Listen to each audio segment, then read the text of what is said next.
And so we said in the book that what love is really, why it's all not created equal, all forms of love, what's a more excellent kind of love, and what gives love real nuclear power, okay? So this is the definition of love we're working with.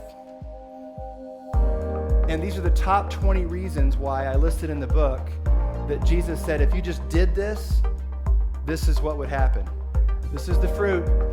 It's God's only motive, John 3:16. It is God. It's in order. It's the greatest of every commandment. It's the opposite of heavy. Just remember this. Say it with me. If it ain't light, it ain't God. Does he put burdens on people? No, he lifts burdens. So don't say he's burdened my heart. He doesn't burden you. He lifts burdens. Every time God gives you a word, it doesn't matter how dire the situation is, what will happen? Bam, this is doable. If it's a word from God, there'll be hope infused into it, which literally means hope, faith, and hope means the earnest expectation that something good is about to happen. Faith means the absolute persuaded, complete confidence and total confidence that something, or assurance that something good is happening.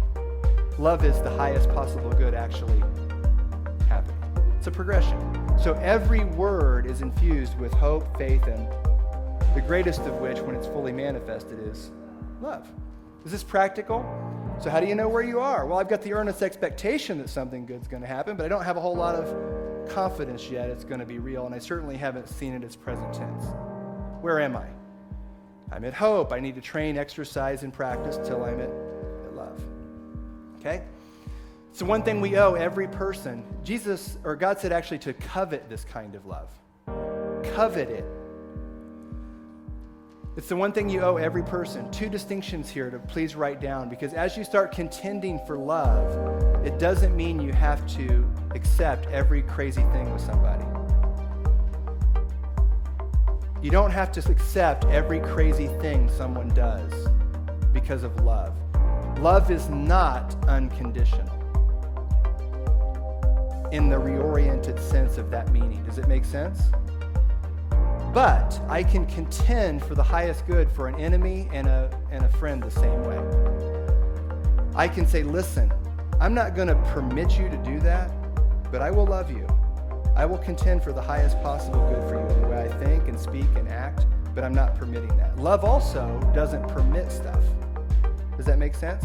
But you're not disconnecting from someone. And so it's the one thing you owe every person. You're commanded to love them. You are not commanded to trust them. This is different. Trust is what? Earned over time. Do not offer trust to anybody until there's sufficient fruit to make sure they're trustworthy. You shouldn't trust me because I say this stuff. You should see our life over time or vet it out for yourself, right? But what happens is we meet people and go, oh, you're a Christian? I'm a Christian too. We must be. What does me saying I'm a Christian say about me?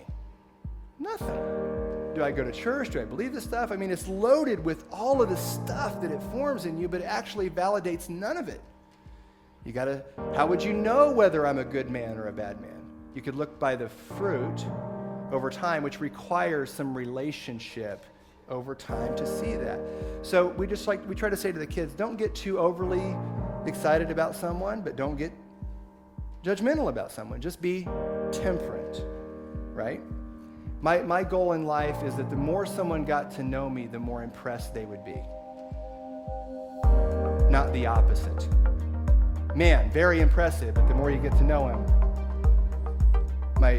you should go the other way, right? And what I like to hear a lot, which I was saying is, I hear a lot, man, you are so intentional.